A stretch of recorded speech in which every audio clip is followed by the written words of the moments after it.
Assalamualaikum warahmatullahi wabarakatuh. Selamat jumpa kembali sahabat-sahabat viewer dan subscriber channel Titah Misteri. Kali ini kami akan membawakan sebuah kisah misteri dengan judul Cucuku Dipilih Jadi Tumbal. Selamat mengikuti.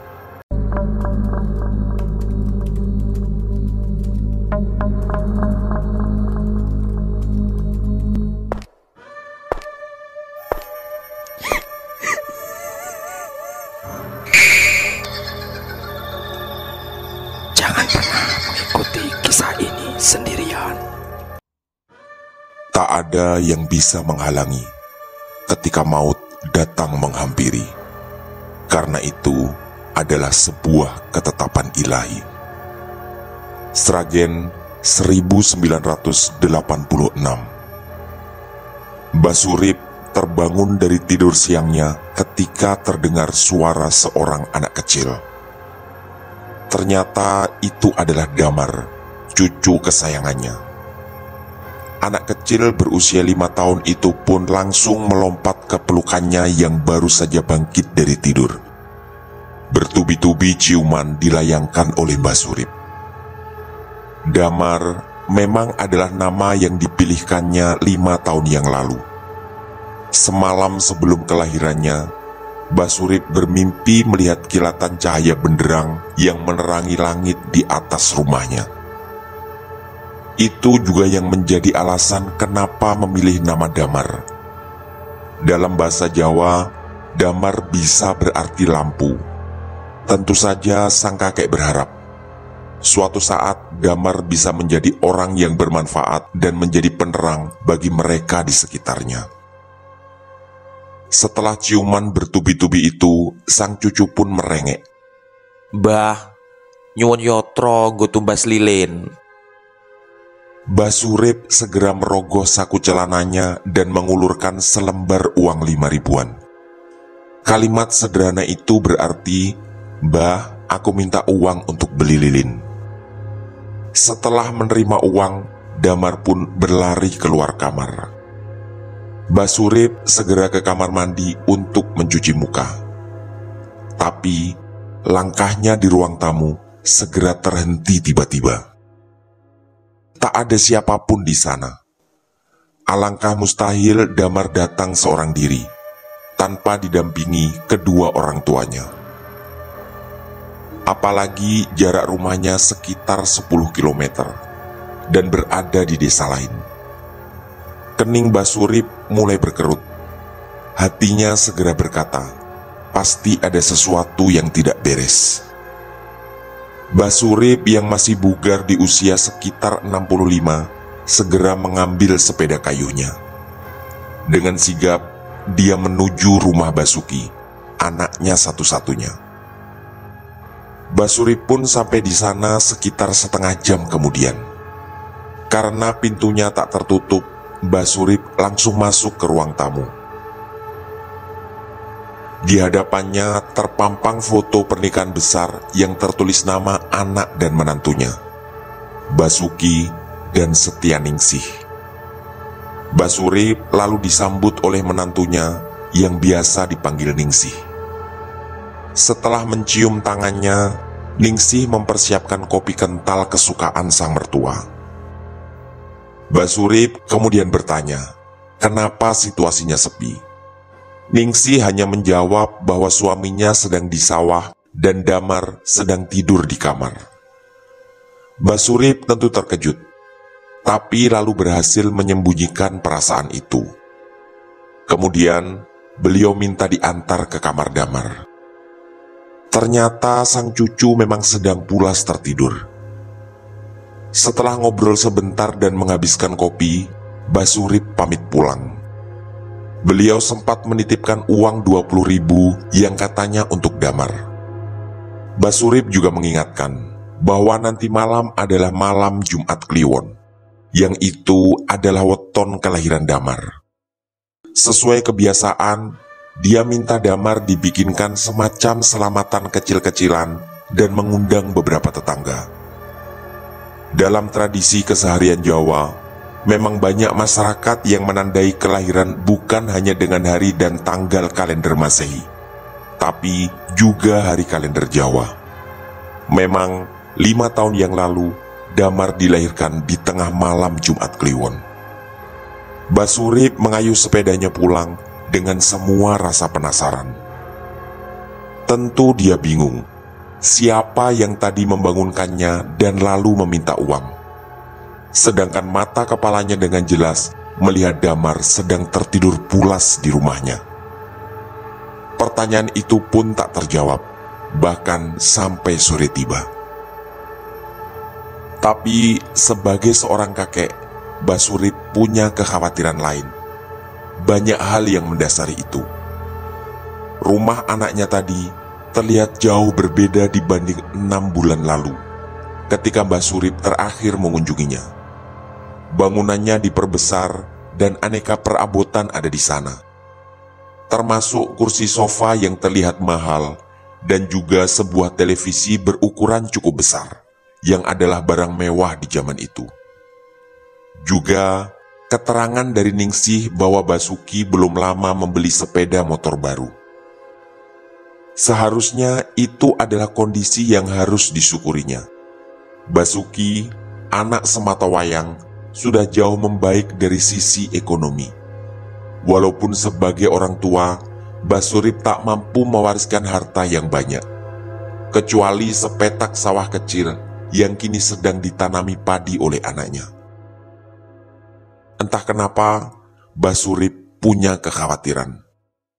Sebuah perasaan yang terlalu sulit dilukiskan, tapi bisa dirasakan oleh ikatan batin yang kuat antara seorang kakek dan cucu kesayangannya. Sejak 3 tahun terakhir, Mbah Surip memang jarang mengunjungi Basuki, terutama setelah Mbah Minah, istrinya, meninggal dunia. Basuki sebenarnya sempat mengajaknya tinggal bersama, tapi Mbah Surip menolak. Selain dia punya 2 ekor sapi yang dengan telaten dipeliharanya, sebenarnya dia merasa kurang cocok dengan Ningsih menantunya. Sejak sebelum Mbah Minah meninggal, Ningsih mulai kelihatan sifat aslinya. Walau di luar selalu sopan, tapi Mbah Surip bisa merasakan betapa Basuki sangat dikendalikan istrinya. Bahkan, sudah lama Basuki terlihat diam-diam ketika memberi uang padanya.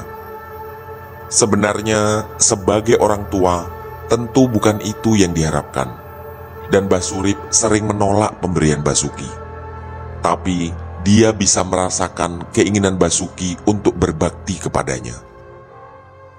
Hanya saja, semua dilakukan tanpa sepengetahuan Ningsih. Basuki pun selalu mengatakan jangan bilang-bilang ke Ningsih setiap memberinya uang.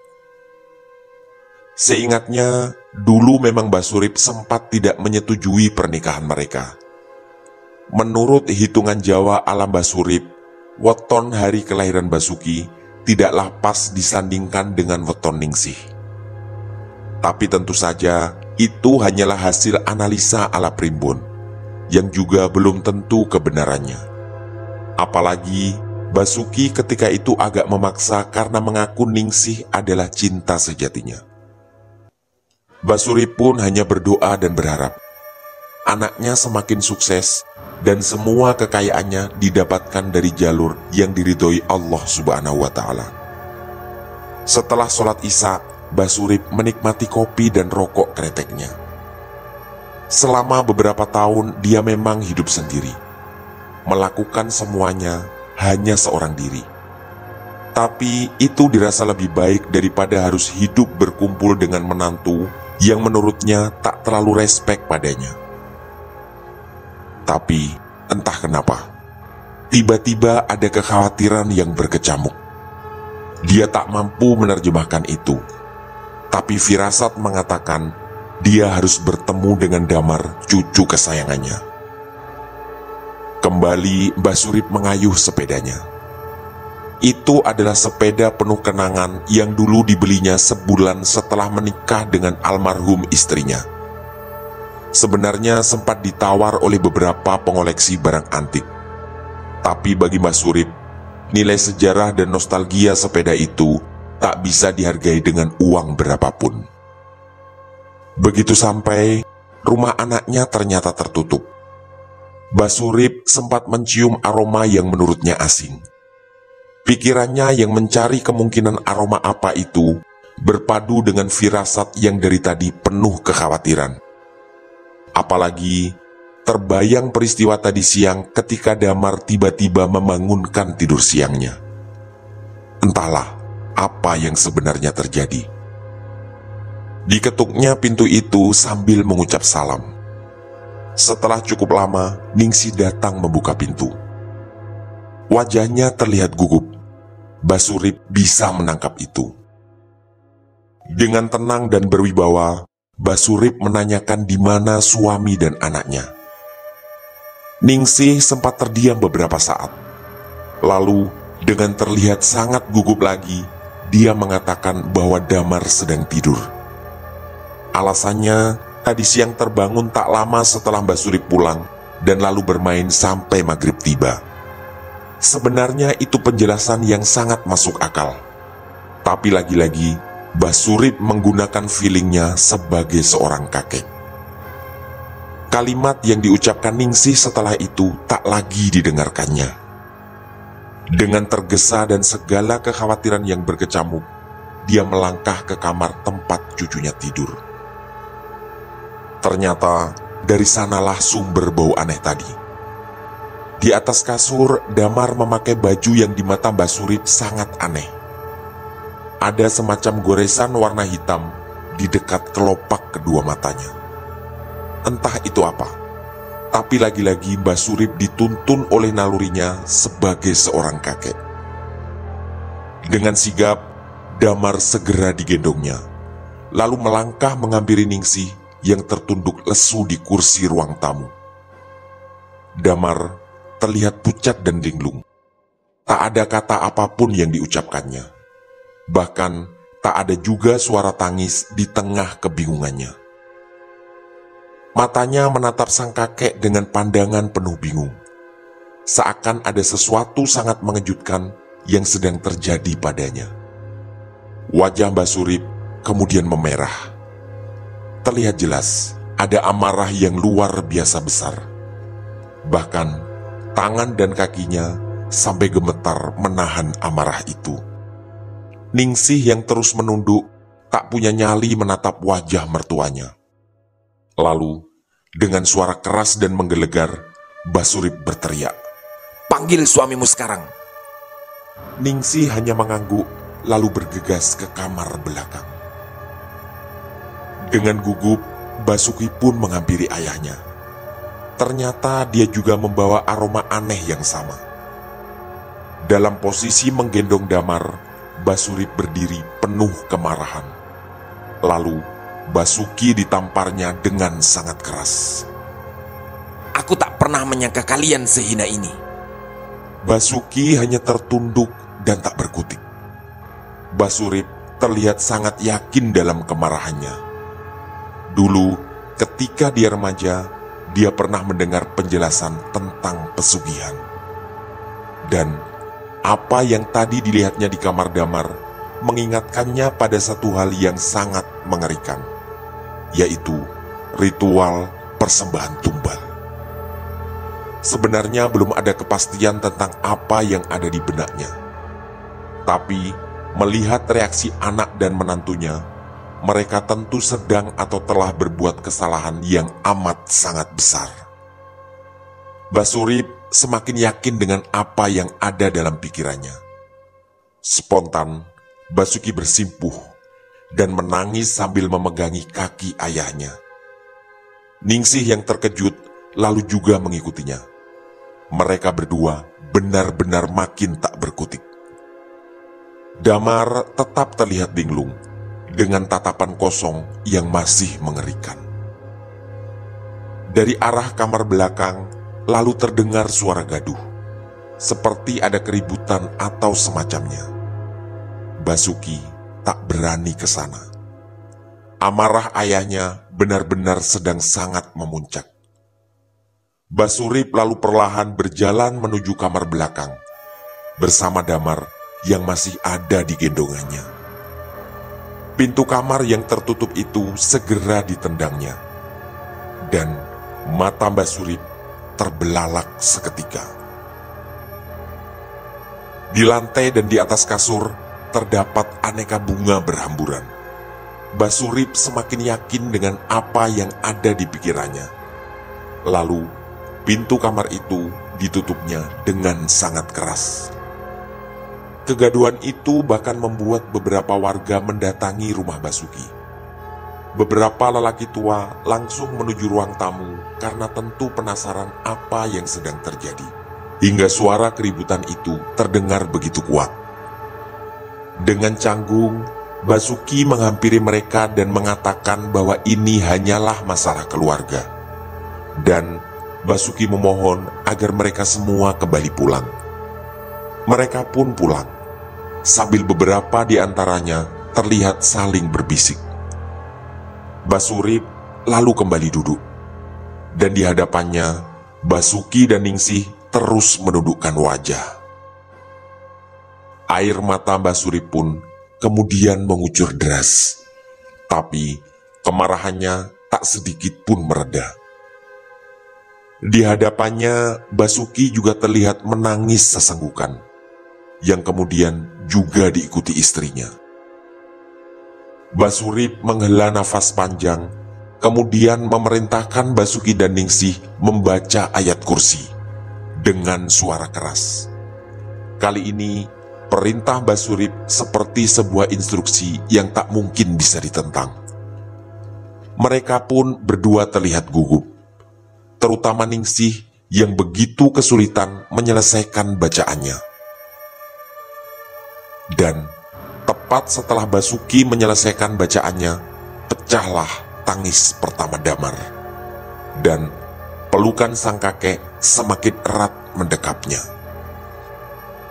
Bersama dengan itu, tercium bau sesuatu yang terbakar dari arah kamar belakang. Lagi-lagi, Basuki dan Ningsih tak berani beranjak. Dalam suasana seperti itu, mereka tak berani mengambil langkah apapun tanpa perintah dari Mbak Surip. Tatapan Mbak Surip masih sangat tajam, sambil membelai punggung cucu kesayangannya. Lalu, beliau mengeluarkan sebuah perintah lagi. Ningsih disuruh mengambil semua baju dan peralatan sekolah Damar, juga beberapa mainannya. Katanya, Damar akan dibawanya pulang.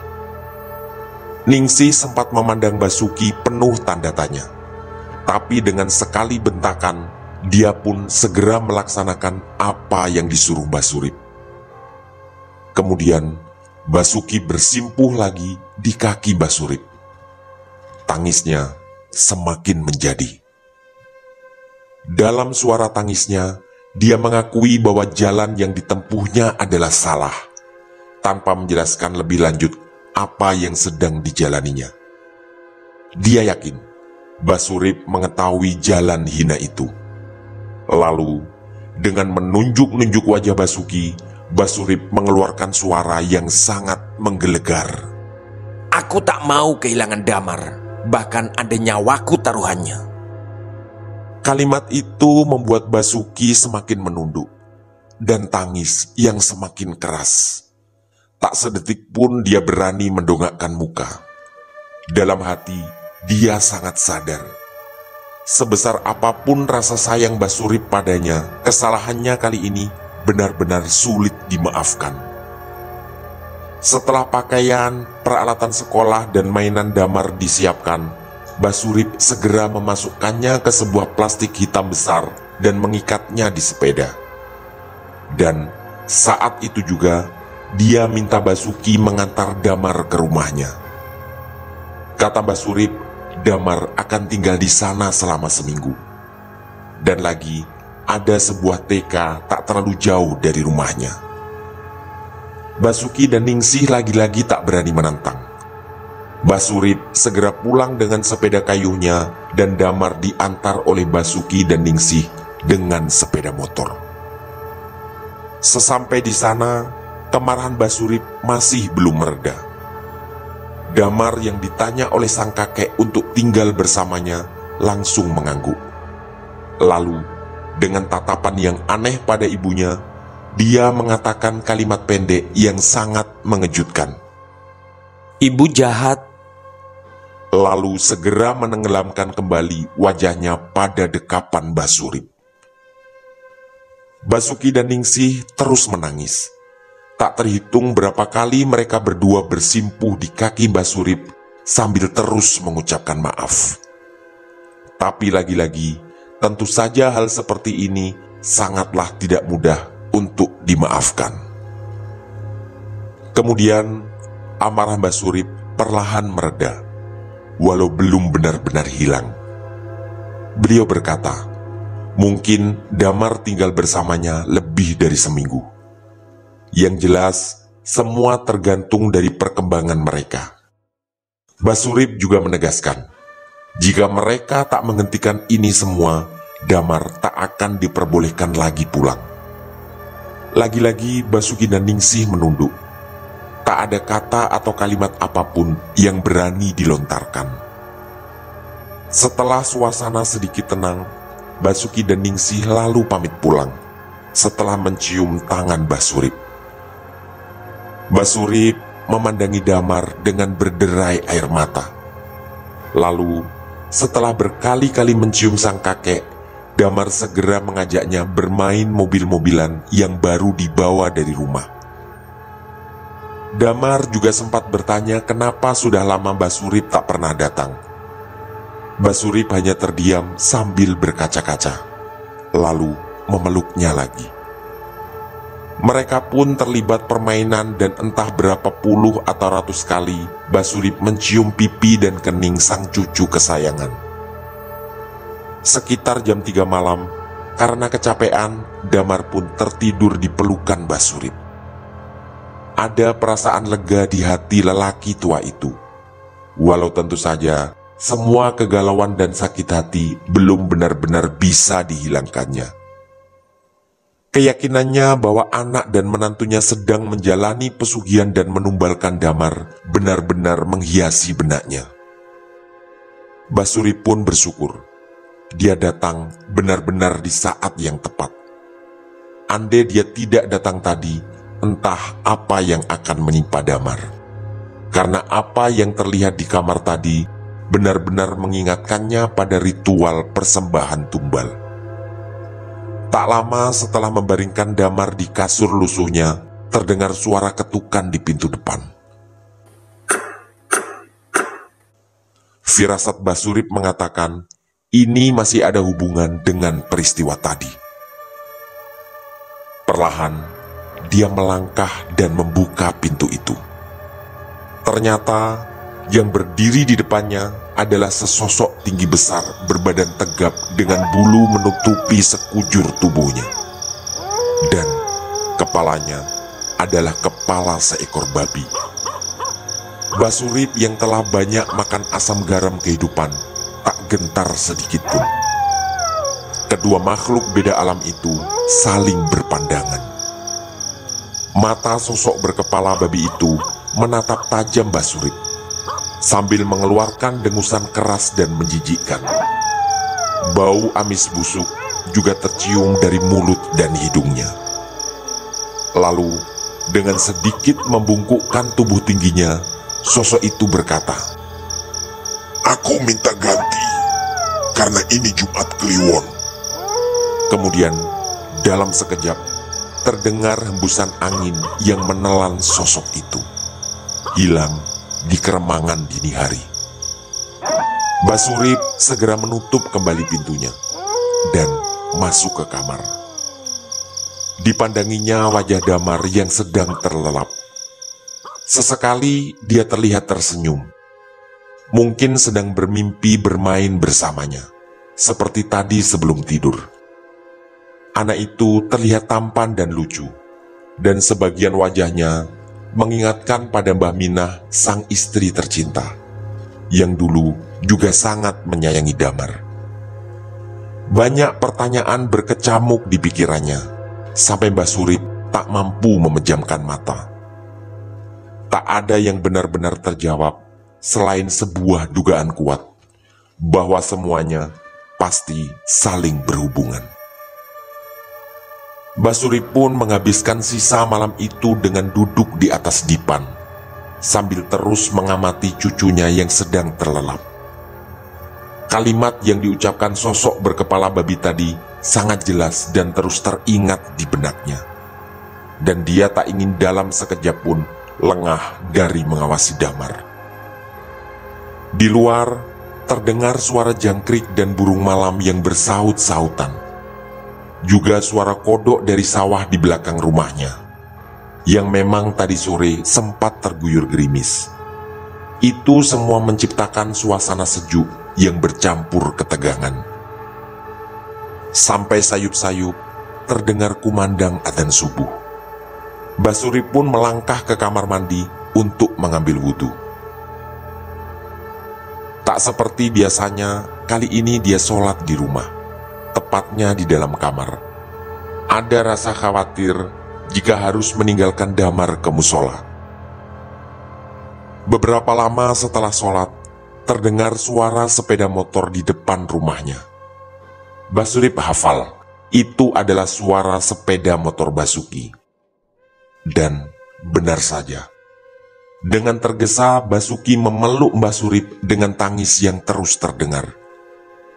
Basuki tak mampu bercerita banyak, hanya dengan tergagap mengajak Mbah Surip untuk segera ke rumahnya.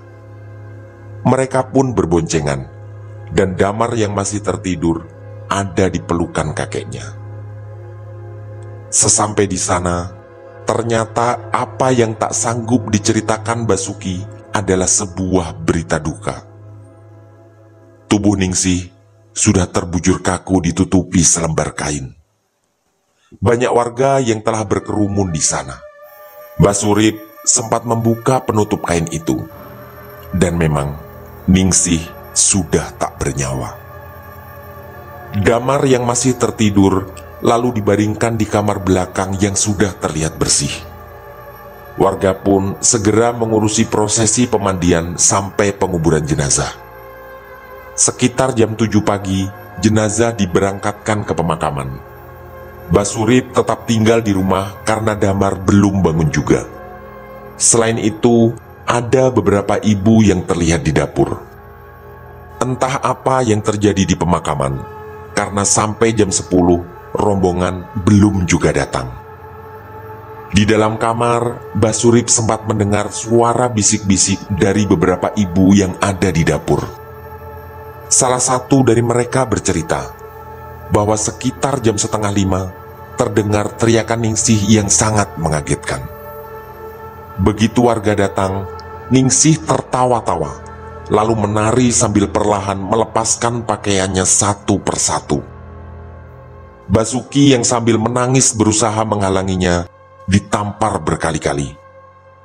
Tak lama setelah semua pakaian terlepas, tubuhnya roboh, dan lalu menghembuskan nafas terakhirnya.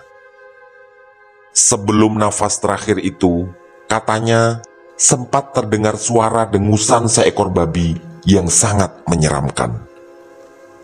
Mbah Surip di dalam kamar meneteskan air mata mendengar itu.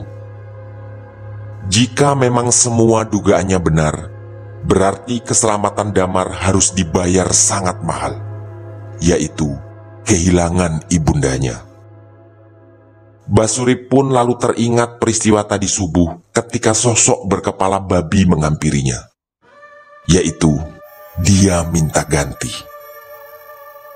Sekitar jam 11, rombongan dari pemakaman pun datang. Dan bersamaan dengan itu, tubuh Damar tiba-tiba mengejang dan dia berteriak sangat keras. Mbah Surip yang panik segera memeluk dan mengguncang-guncang tubuhnya. Damar terus berteriak sambil meronta, dalam kondisi matanya terpejam. Lalu tiba-tiba matanya terbuka dan melotot.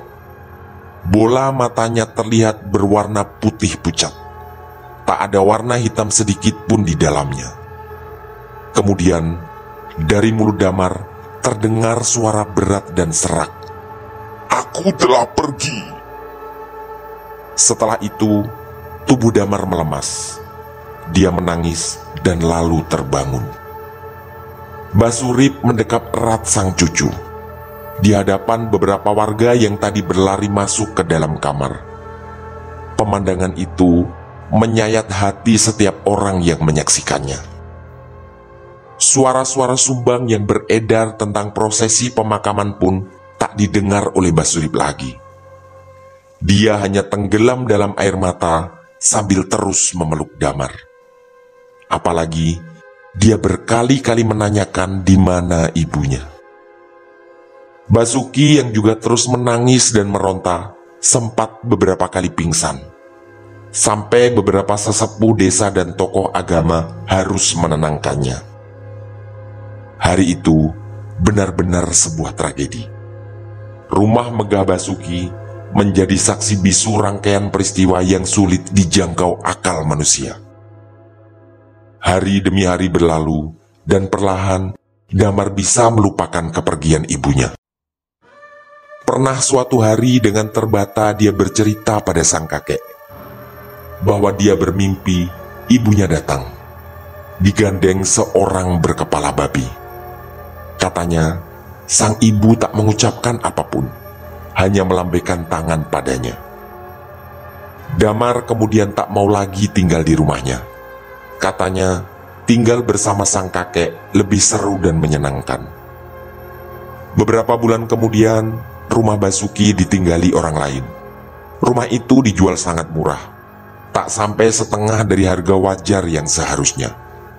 Memang, sudah banyak beredar kasakusuk bahwa rumah itu adalah rumah hasil pesugihan. Dan menurut kasakusuk itu, Ningsihlah yang menjadi tumbal. Basuki lalu memutuskan merantau ke Malaysia dan tak berniat menikah lagi. Kehilangan istri tercintanya tak pernah bisa dilupakan. Sedangkan Damar tumbuh dan mendewasa bersama sang kakek dengan segala keterbatasannya. Sejak rumah itu terjual dan Basuki merantau ke Malaysia, dia belum pernah pulang mengunjungi anaknya sampai 10 tahun perantauannya. Hanya setiap bulan, dia mengirim uang untuk kebutuhan hidup dan sekolah Damar. Sragen, 1996. Di sebuah pemakaman, seorang remaja laki-laki mengaji di dekat sebuah pusara. Ada sang kakek di sampingnya. Dengan suara menyedihkan bersama air mata yang berderai, remaja itu mengatakan, Ibu, aku sudah lulus SMP dan nilaiku paling bagus di sekolah. Semoga semua dosa ibu diampuni Allah Subhanahu wa Ta'ala. Di samping sang kakek, remaja itu terus mengelus pusara putih itu. Pusara yang bertuliskan nama Setia Ningsih. Tamat. Demikian kisah misteri dari kami. Cucuku dipilih jadi tumbal. Semoga kisah-kisah misteri kami cukup menghibur dan menemani sahabat-sahabat semua. Mohon maaf apabila terdapat kesalahan dalam pemilihan atau penuturan kata.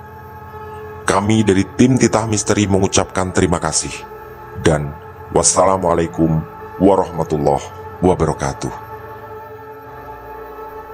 Pesan saya, jangan bercermin sendirian di tengah malam. Sampai jumpa.